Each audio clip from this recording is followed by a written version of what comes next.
Thinking about starting a garden? Before you plant a single seed or plant, you need to know if your soil is working for you or against you.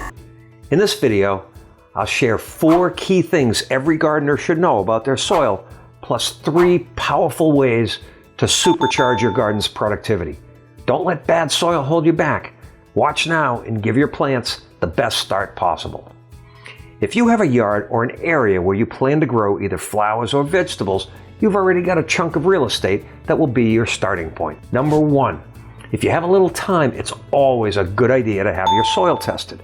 Now I have to confess, I didn't follow my own advice initially, but when I finally got around to having my soil tested, the result helped me realize that my soil had too much nitrogen, which really helped some plants like lettuce, but it made my tomatoes come in much later than I thought they should have.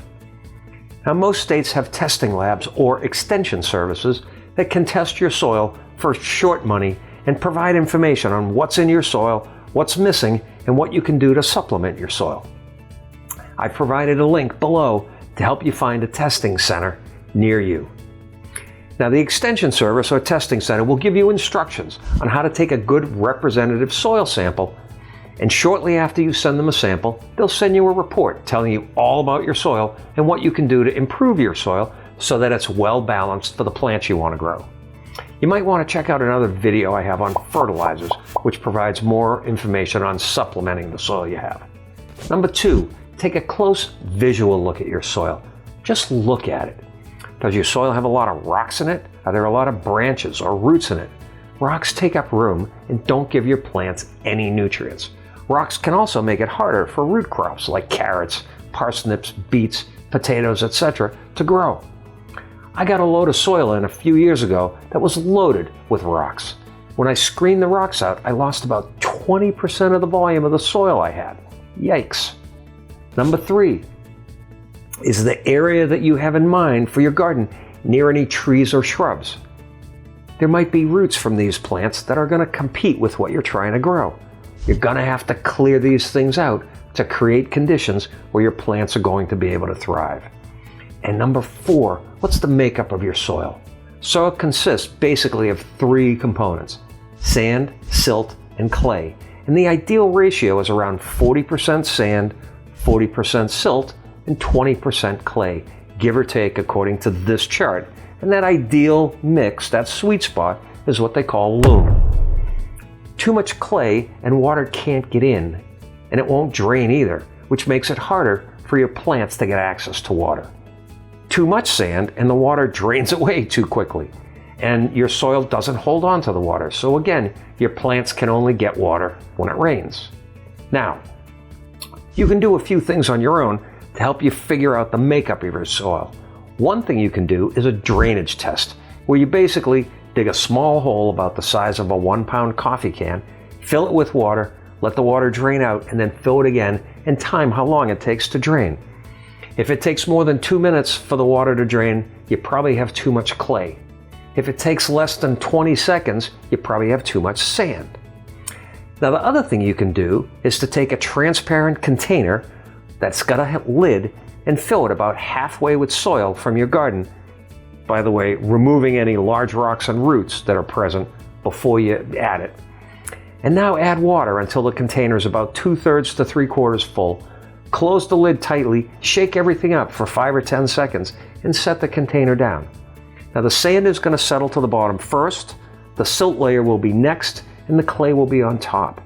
Any twigs or sticks are going to float, and you can ignore them.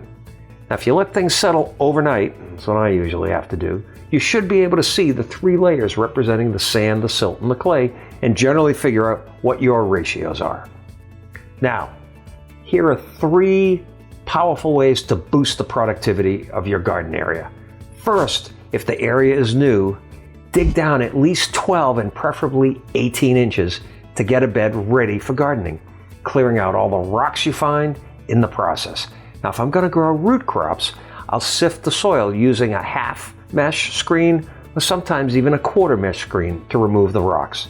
Now, if I find roots from nearby trees or shrubs, I get them out of there. I cut and remove them with a shovel or with a branch cutter. And if you have shrubs or trees nearby, trust me, They won't mind too much if you cut their roots as you prepare your garden bed. If they're well established, they'll just go somewhere else for the water they need. Second, I always mix in some organic matter in the form of compost when I'm getting a soil bed ready. Compost adds texture and structure to your soil, as well as providing a source of nutrients. Compost also introduces air spaces that the roots need to breathe, and these spaces help the soil hold on to water better so your plants have a ready source of water, even when it doesn't rain for a few days. Now, if you don't have compost, you can get some from your local garden center. Add an inch or two to your garden soil, which I do every year, and mix it in. If you have a new garden bed, you can actually add more. I have a related video on how to make your own compost, which I strongly recommend to you if you have the space. And third, once a bed is ready, try not to step on the soil. Stepping on the soil packs the soil down and gets rid of the air spaces that we just created. The soil will naturally settle on its own when it rains, and if you can avoid stepping into your new garden bed, please do so. Now, I have to confess that I struggled to not step in my garden bed until I started using raised beds, which eliminated the problem altogether for me. There you have it. 4 keys plus 3 productivity boosters that'll help you get the most out of your gardens. Happy gardening.